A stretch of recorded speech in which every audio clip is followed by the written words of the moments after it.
بسم اللہ الرحمن الرحیم۔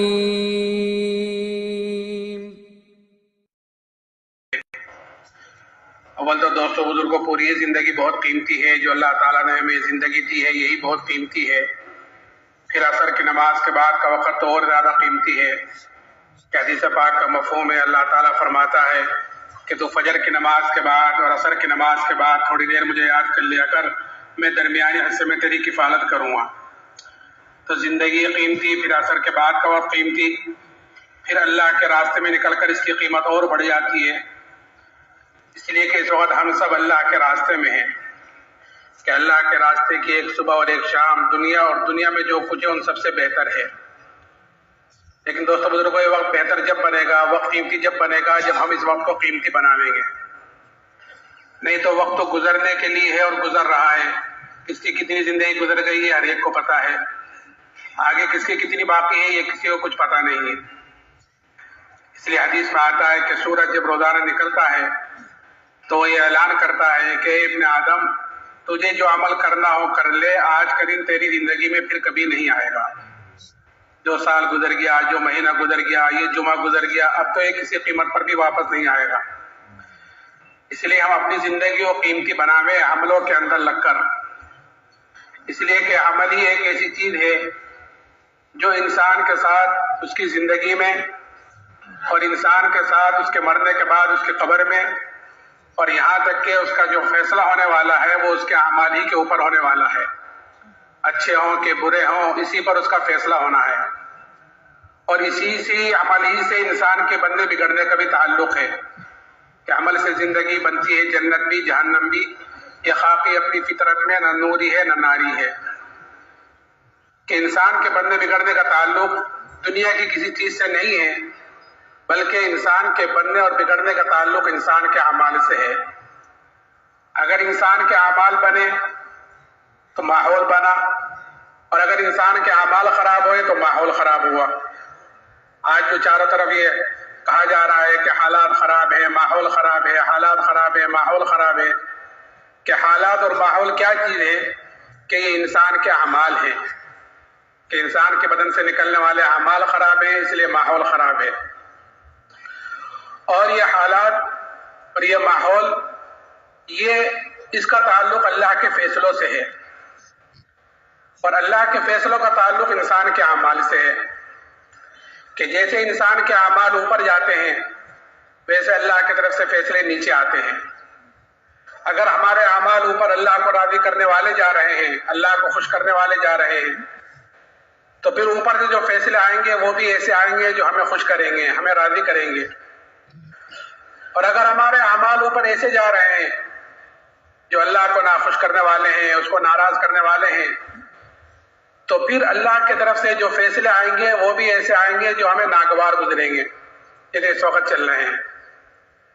اس لیے دوستو بزرگوں، ہمیں سب سے پہلے اپنے عملوں کی فکر کرنی ہے، اور اعمال کہتے ہیں کہ انسان کی جو 24 گھنٹے کی زندگی ہے، انسان کا کھانا پینا، چلنا اٹھنا، بیٹھنا، دیکھنا سننا، سوچنا سونا، کمانا خرچ کرنا، شادی بیاہ، جو انسان یہ کر رہا ہے کہ یہ اس کے اعمال کہلاتے ہیں۔ یہ اعمال، یہ چیزیں ہماری ٹھیک ہو جائیں، اس لیے کہ یہی چیزیں غیر بھی کرتے ہیں، جو اللہ کو نہیں مانتے وہ بھی یہی کام کرتے ہیں، سارے کام، اور یہی کام مسلمان بھی کرتا ہے۔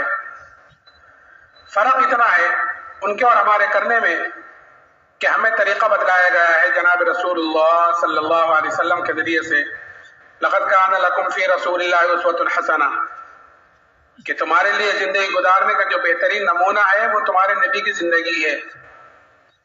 اور حضور حضرت صلی اللہ علیہ وسلم نے پیدائش سے لے کر موت تک ہر موقع کی دعا بتلائی، ہر موقع کا طریقہ بتلایا ہے کہ ہماری زندگی اور ہمارے اعمال اس کے مطابق ہو جاویں تو یہ اعمال اللہ کے ہاں قیمتی بنیں گے، اور اگر اس کے مطابق زندگی نہ گزری، اس کے مطابق اعمال نہ ہوئے، تو پھر دوستو بزرگوں اللہ کے ہاں یہ زندگی اتنی ہی بے قیمتی بنے گی۔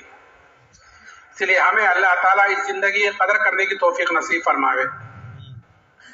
میرے محترم بزرگوں، دوستو، ہر انسان کے ساتھ دو نسبتیں لگی ہوئی ہیں،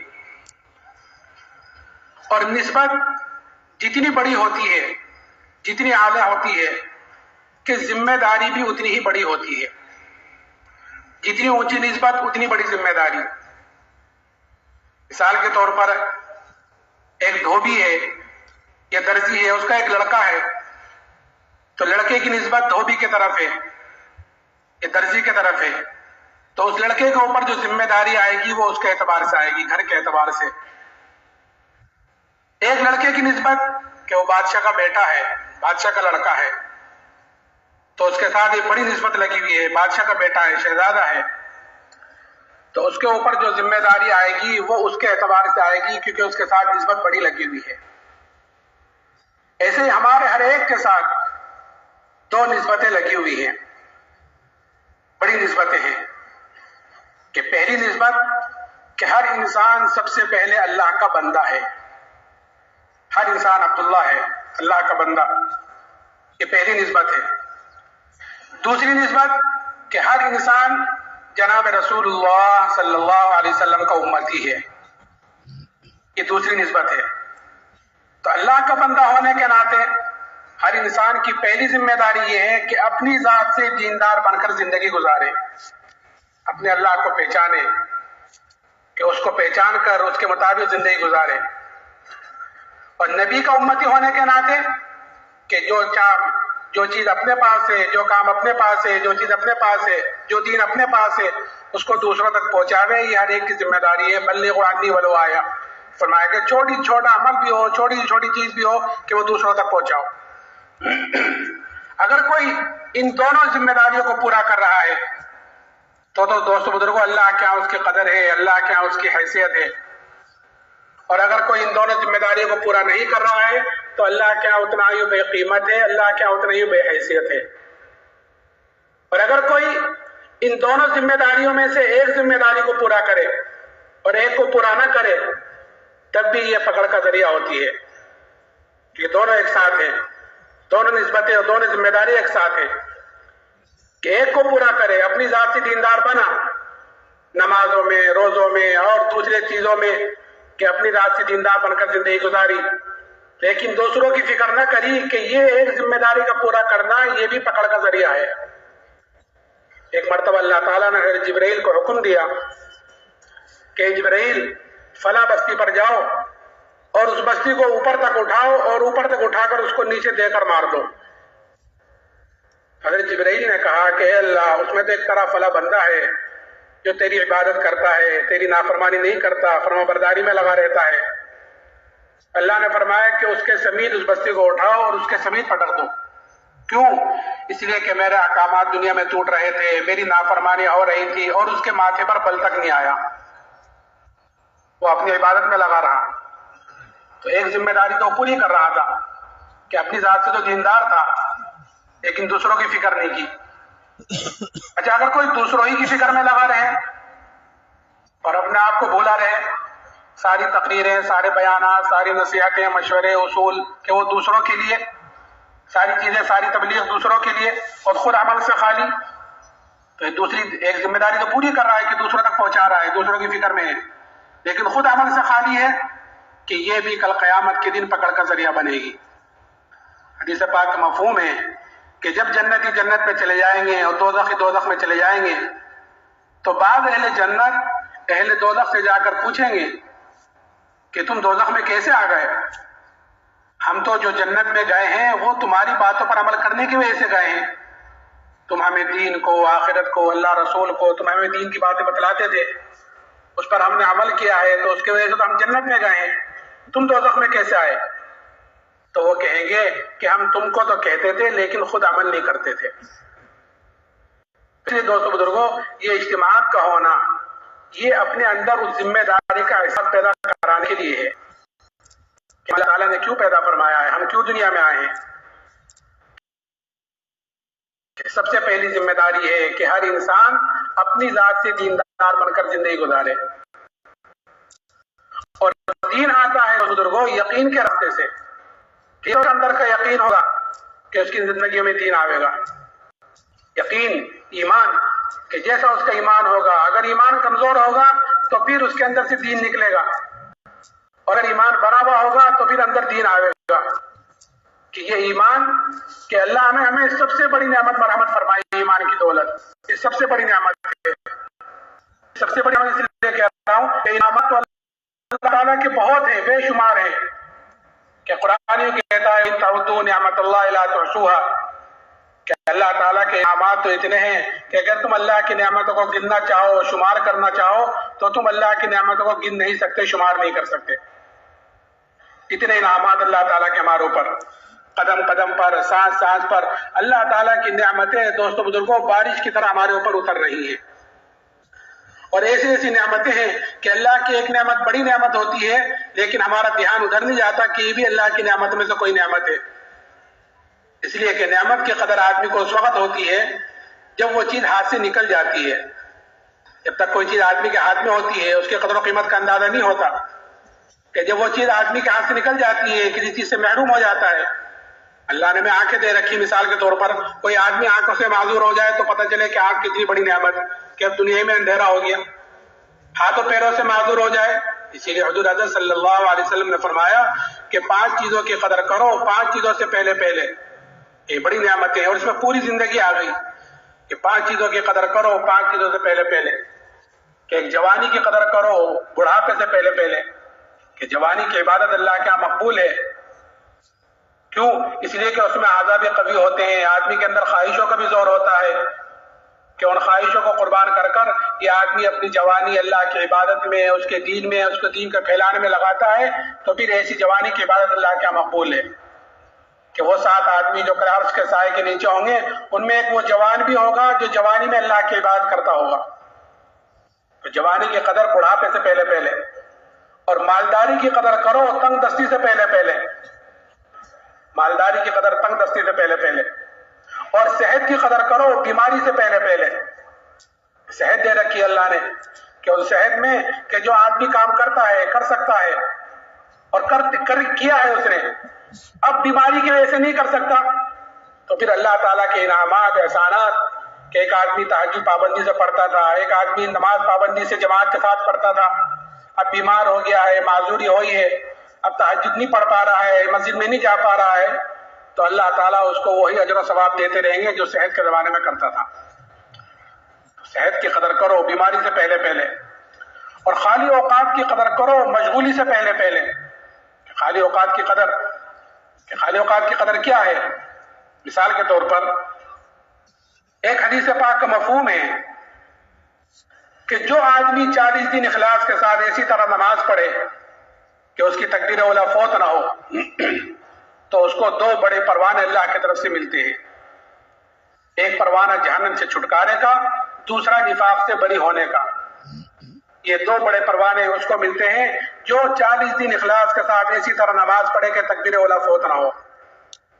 تو اللہ کے راستے میں نکل کر، اس لیے کہ ماشاءاللہ اتنا بڑا مجمع ہے، بہت سے ماشاءاللہ اللہ کے راستے میں نکلیں گے، بہت جماعتیں آپ کے یہاں تو ماشاءاللہ 7 مہینے کی، سالوں کی، 4 مہینے کی نکلتی ہیں.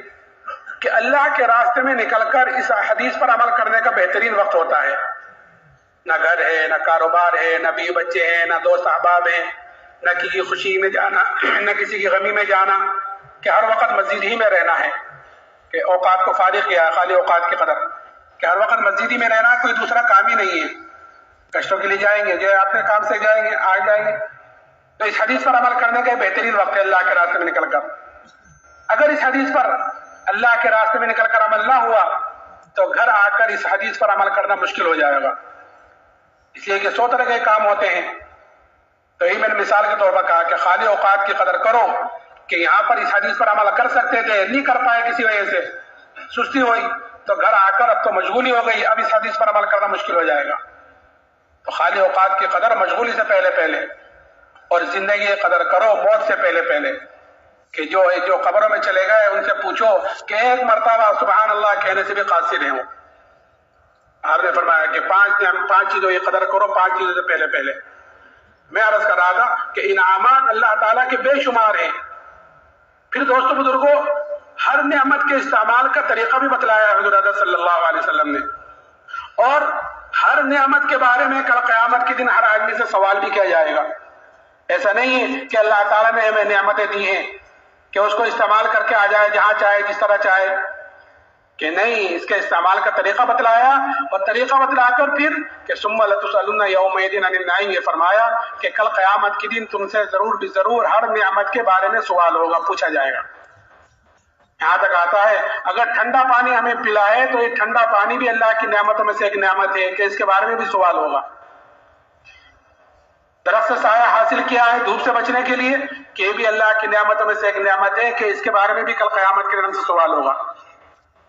اس لیے جیسے میں کہا کہ لقد کان لکم فی رسول اللہ اسوۃ حسنہ، کہ ہمارے لیے زندگی گزارنے کا جو بہترین نمونہ ہے کہ وہ پیارے نبی کی زندگی ہے۔ آپ نے پیدائش سے لے کر موت تک ہر موقع کی دعا بھی بتلائی ہے اور ہر موقع کا طریقہ بھی بتلایا ہے۔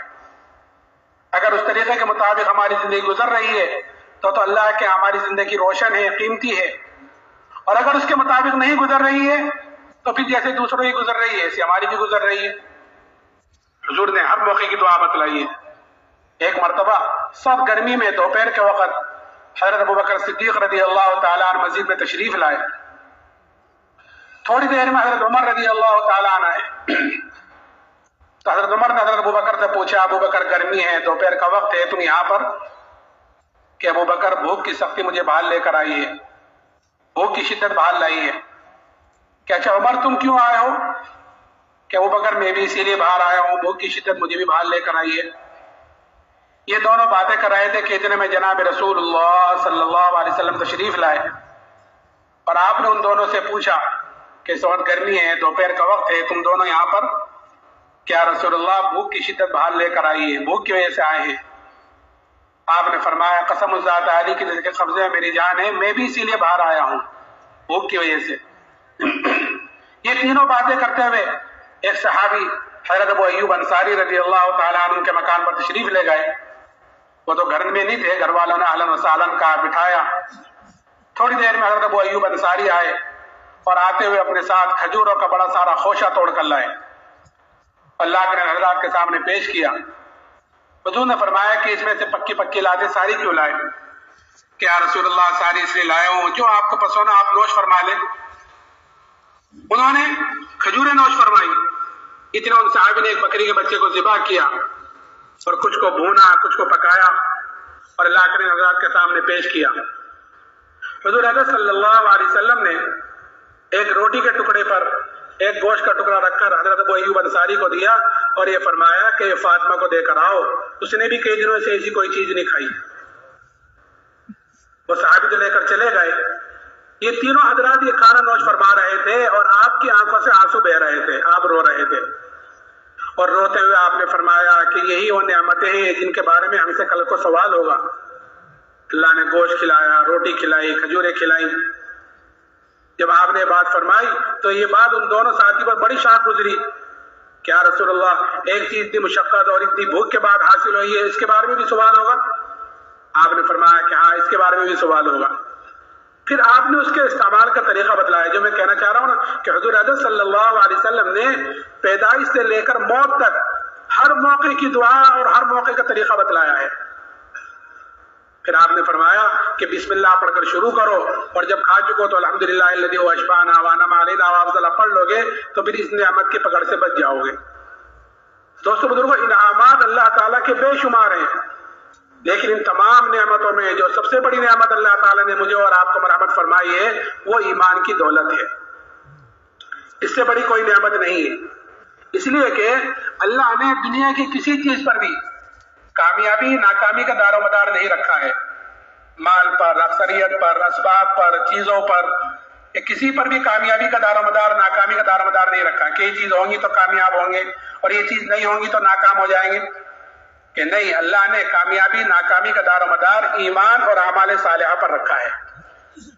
اس لیے میں نے کہا کہ اللہ نے ہمیں سب سے بڑی نعمت مرحمت فرمائی، اس لیے کہ بہت سے لوگ ایسے ہیں کہ جو ایمان لانا چاہتے ہیں لیکن ایمان نہیں لا پا رہے ہیں۔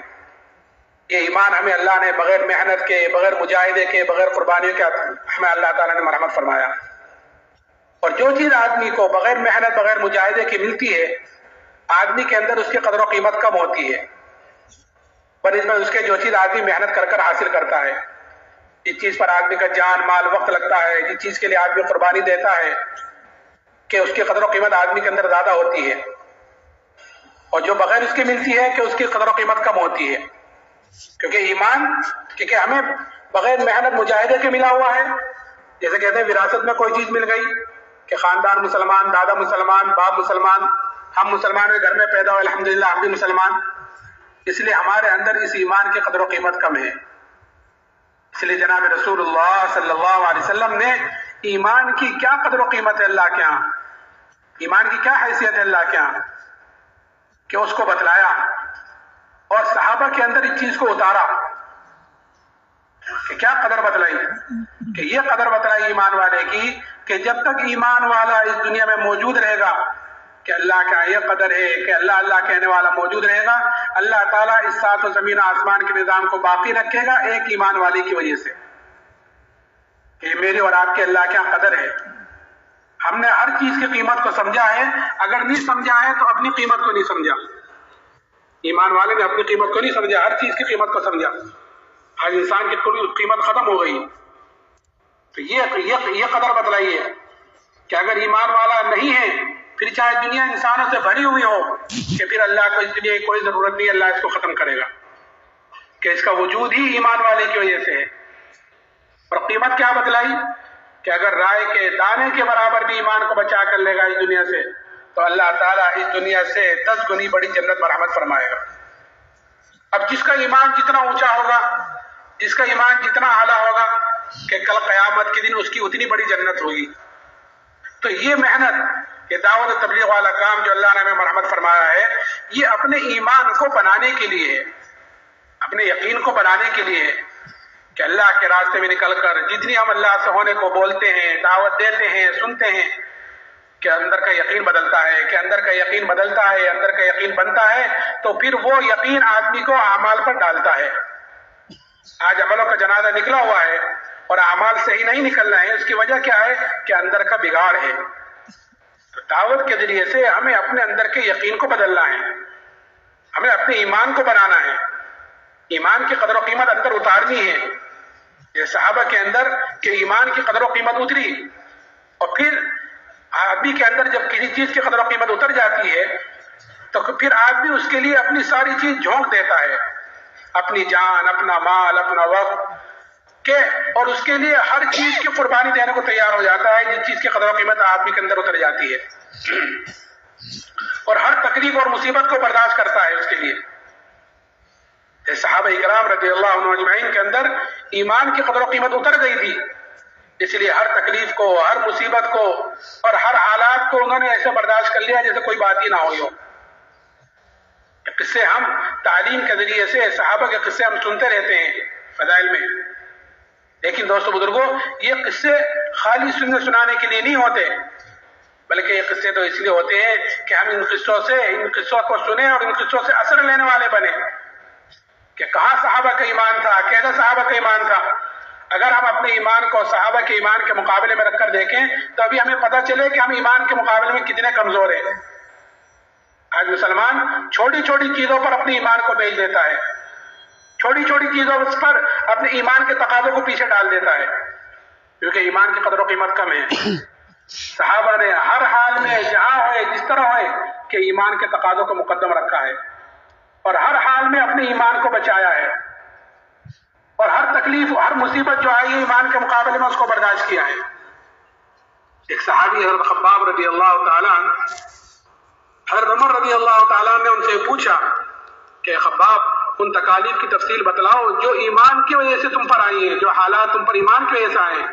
صحابہ پر حالات آئے ہیں جب ایمان لائے ہیں، تو جو حالات ایمان کی وجہ سے تم پر آئے ہیں ان حالات کی ذرا کارگزاری سناؤ، تفصیل بتلاؤ. تو حضرت خباب نے کہا امیر المومنین آپ ذرا میری کمر دیکھیں.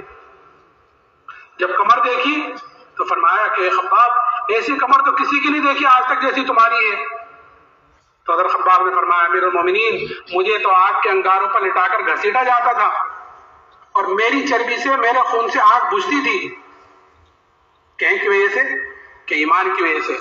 کہ ایک عورت کے غلام تھے، جب اس کو یہ پتا چلا کہ جناب رسول اللہ صلی اللہ علیہ وسلم سے ملتے ہیں تو سریے کو گرم کر کر اس سے ان کے بدن کو داغ دیتی تھی کہ یہ تو ایمان میں پھر جاوے، نہیں تو یہ تکلیفیں برداشت کرے. تو ان تکالیف کا برداشت کرنا آسان ہوا، تو ان تکالیف کو برداشت کرتے رہے، لیکن ایمان اپنی جڑ مضبوط پکڑ چکا تھا، اس لیے ایمان سے نہیں ہٹ سکے. اور پھر اتنا ہی نہیں، جب فتوحات کا دروازہ کھلا اللہ کی طرف سے، اس لیے کہ مومن کی علامت بتلائی گئی ہے کہ مومن ایمان والا جو کام کرتا ہے، نماز پڑھی ہے، روزہ رکھا ہے، اللہ کے راستے میں اس وقت آپ لوگ نکلے ہوئے ہیں، قربانی دے رہے ہیں، بہت ساری چیزیں ہوتی ہیں، راحت آرام کی بھی قربانی ہوتی ہے، پیشاب وضو کرنے میں جاتے ہیں تو وہاں قربانی دینی پڑتی ہے، تکلیف ہوتی ہے، ساری چیزیں ہیں. اللہ تعالیٰ آپ کی اس چیزوں کو قبول فرماوے اور ہم سب کے لیے اور پورے عالم کے لیے اس اجتماع کو ہدایت کا ذریعہ فرماوے. تو مومن جو عمل کرتا ہے، جو نیک عمل کرتا ہے، وہ اس کا بدلہ دنیا میں نہیں چاہتا. کہ آپ لوگ کر رہے ہیں کہ الحمدللہ اللہ کے لیے کر رہے ہیں، کہ جو مومن جو عمل کرتا ہے وہ اخلاص کے ساتھ کرتا ہے اپنے اللہ کو راضی کرنے کے لیے. کوئی دیکھ رہا ہے نہیں دیکھ رہا ہے، کوئی خوش ہے نہیں خوش ہے، کہ اس کی پرواہ نہیں ہے کہ ان چیزوں میں، ان قربانیوں میں، ان حالات میں، ان اعمال سے میرا اللہ مجھ سے راضی ہو جائے. یہی مقصد ہے اور یہی مقصد ہونا بھی چاہیے. اگر یہ مقصد نہیں ہے تو پھر کل قیامت کے دن جس نے جو عمل جس کے لیے کیا ہوگا، کہ کل قیامت میں کہا جائے گا کہ جس نے جو عمل جس کے لیے کیا ہے وہ بدلہ اسی سے جا کر لے لے. ہمیں تو یہ کام، یہ ساری چیزیں، یہ محنت، یہ قربانی ہے صرف اللہ کے لیے کرنی ہے. مومن اپنے نیک عمل کا بدلہ کہ ایک تو دنیا میں نہیں چاہتا، اور جو کام کرتا ہے اپنے اللہ کو راضی کرنے کے لیے، کسی کی پرواہ نہیں کرتا. اس لیے حضور اقدس صلی اللہ علیہ وسلم نے حضرت ابو ذر رضی اللہ تعالیٰ عنہ سے فرمایا تھا کہ ابو ذر، اللہ کے معاملے میں اللہ کا حکم ہے کہ اس کے معاملے میں کسی ملامت کرنے والے کی ملامت کی پرواہ نہ کرنا. اور کیا حکم ہے اللہ کا؟ کہ وما آتاکم الرسول فخذوہ وما نہاکم عنہ فانتہوا، کہ جو کچھ تم کو تمہارے نبی دے اسے لے لو، اور جس سے تمہیں تمہارا نبی روکے اس سے رک جاؤ. تو حضور اقدس صلی اللہ علیہ وسلم نے زندگی گزارنے کا طریقہ بتلایا ہے. تو اس طریقے میں کہ کسی ملامت کرنے والے کی ملامت کی پرواہ نہ کریں، کہ اگر ہم شادی ایسا کریں گے تو لوگ کیا کہیں گے، اگر میں گھر ایسا نہ بناؤں گا تو لوگ کیا کہیں گے، اگر میں اس طرح زندگی نہ گزاروں گا تو لوگ کیا کہیں گے. کہ نہیں، میرے نبی نے مجھے طریقہ بتلایا ہے اور ایسا طریقہ بتلایا ہے. اللہ اکبر. ایک مرتبہ ایک کافر ایک صحابی کے پاس آیا اور آ کر کہا طنز کے طور پر کہ تمہارے نبی نے پیشاب وغیرہ استنجا کرنے کا بھی طریقہ بتلایا ہے. یعنی مذاق کے طور پر، طنز کے طور پر جسے کہتے ہیں نا، کہ طنز کے طور پر اس نے کہا کہ تمہارے نبی استنجا کرنے کا طریقہ بھی بتلاتے ہیں، پیشاب کرنے کا طریقہ بھی بتلاتے ہیں. تو انہوں نے فخر کے طور پر کہا کہ ہاں، ہمارے نبی نے تو ہمیں استنجا کرنے کا بھی طریقہ بتلایا ہے. میں نے کہا نا کہ حضور اقدس صلی اللہ علیہ وسلم پیدائش سے لے کر موت تک ہر موقع کی دعا اور طریقہ بتلا کر گئے ہیں. تو انہوں نے فخر کے طور پر کہا کہ ہاں، ہمارے نبی نے تو ہمیں استنجا کرنے کا بھی طریقہ بتلایا ہے. تو مومن جو عمل کرتا ہے وہ اپنے اللہ کو راضی کرنے کے لیے کرتا ہے، اور جو عمل کرتا ہے اس کا بدلہ وہ دنیا میں نہیں چاہتا.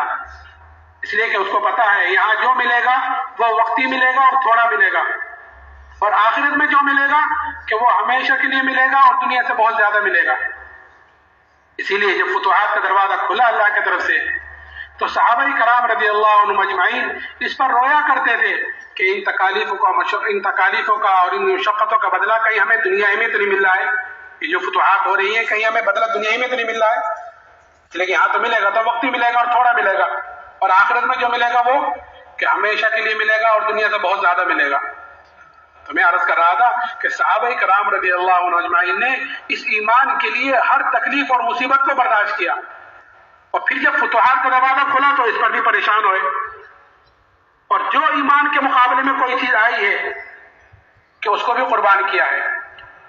ایک صحابی حضرت عبداللہ ابن حذافہ رضی اللہ تعالیٰ عنہ، ان کو روم کی فوج نے قید اور قید کر کر ان کو بادشاہ کے سامنے حاضر کیا. بادشاہ نے ان کے اوپر نصرانیت کو پیش کیا کہ تم نصرانی ہو جاؤ تو میں آدھی بادشاہ تم کو دے دوں گا.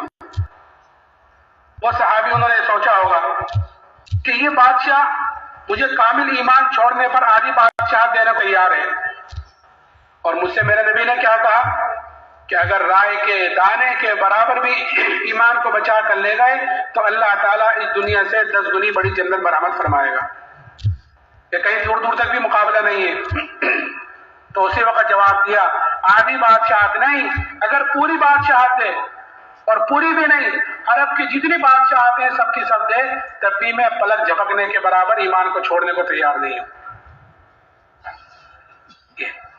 کہ پلک جھپکنے کے برابر قربانی، کہ بادشاہت آئی ہے تو اس بادشاہت کو قربان کیا ہے، مال آیا ہے تو مال کو قربان کیا ہے ایمان کے مقابلے پر. اور پھر اتنا ہی نہیں کہ نہیں مانتے تو چلو گھر چلے جاؤ اپنے، کہ نہیں دوسری چیز دھمکی. دھمکی تو کیا، اصل تو دوستو بزرگوں اللہ کی طرف سے حالات آتے ہیں اس وقت بھی اور اس وقت بھی، اور یہ دیکھنے کے لیے آتے ہیں کہ یہ اپنے ایمان میں کتنے مضبوط ہیں. یہ جو کہتے ہیں ہم مسلمان ہیں ہم مسلمان ہیں ہم ایمان والے ہیں، کہ دیکھو یہ کتنے مضبوط ہیں. امتحان ہوتا ہے ہر ایک کا. الف لام میم حسب الناس ان یترکوا ان یقولوا آمنا وهم لا یفتنون. قرآن پوچھتا ہے کیا تم یہ گمان کرتے ہو کہ تم یوں کہتے ہو کہ ہم ایمان والے ہیں تو تم آزمائی نہیں جاؤ گے؟ نہیں، آزمائش آتی ہے، صحابہ پر بھی آئی ہے، ہم پر بھی آئی ہے حالات. اور یہ دیکھنے کے لیے آتے ہیں کہ یہ حالات کا مقابلہ حالات سے کرتے ہیں یا حالات کا مقابلہ میرے طرف رجوع کرتے ہیں. حالات میں، ان حالات میں ایمان والوں کا یہ امتحان ہوتا ہے. تو جو ایمان والے ہوتے ہیں وہ حالات کا مقابلہ حالات سے نہیں کرتے بلکہ حالات کا مقابلہ اعمال سے کرتے ہیں. حالات کا مقابلہ توبہ استغفار سے کرتے ہیں. حالات کا مقابلہ اللہ کی طرف رجوع کرنے سے کرتے ہیں. وہ سمجھتے ہیں کہ یہ حالات آئے ہیں کہ میری تربیت کے لیے اللہ مجھے اپنے طرف رجوع کرنے والا چاہتا ہے. وَلَنُذِيقَنَّهُم مِّنَ الْعَذَابِ الْأَدْنَىٰ دُونَ الْعَذَابِ الْأَكْبَرِ لَعَلَّهُمْ يَرْجِعُونَ. کہ ہم چھوٹے چھوٹے عذاب، چھوٹی چھوٹی مصیبتیں، چھوٹے چھوٹے حالات ہم لاتے ہیں بڑے حالات سے پہلے، جو آخرت میں بڑے عذاب سے پہلے. اللہ حفاظت فرمائے. کیوں؟ تاکہ لعلہم یرجعون، شاید میرے طرف رجوع کرنے والے بنے، شاید میرے طرف آنے والے بنے. تو جو ایمان والا ہوتا ہے وہ حالات کا مقابلہ حالات سے نہیں کرتا بلکہ حالات کا مقابلہ توبہ استغفار سے، اعمال سے کرتا ہے. ایک مرتبہ حضرت عمر رضی اللہ تعالیٰ عنہ کے زمانے میں قحط سالی ہوئی. قحط پڑا اور ایسا قحط پڑا کہ جانور تک ہلاک ہونے شروع ہو گئے. حضرت عمر رضی اللہ تعالیٰ نے شام سے اور مصر سے ادھر سے ادھر سے